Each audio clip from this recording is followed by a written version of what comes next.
तर धुळ्यातील दोंडाईचा नगरपालिकेवर भाजपचा झेंडा आहे। भाजपच्या नयन कुंवर रावल यांची नगराध्यक्षपदी बिनविरोध निवड झाली आहे। शरयू भावसार यांचा अर्ज बाद झालेला आहे, त्यामुळे धुळ्यातील दोंडाईच्या नगरपालिकेवर भाजपने हा झेंडा रोवलाय।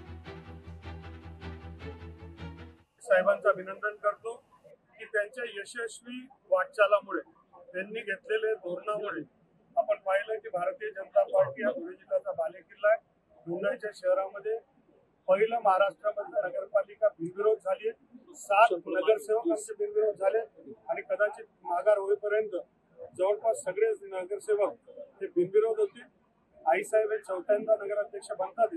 मी मनापासून आईसाहेबांचं अभिनंदन करतो। पण श्रेय देवेंद्र फडणवीस साहेब, आमचे प्रदेशाचे अध्यक्ष रवींद्र चव्हाण, बावनकुळे साहेब या तिघांनी जे नियोजन केलंय, तुम्ही बघा की महाराष्ट्रामध्ये बिहारपेक्षाही दमदार असा निकाल भारतीय जनता पार्टीचा लागेल। लोकशाही मराठी ऐका, पहा, जागरूक रहा।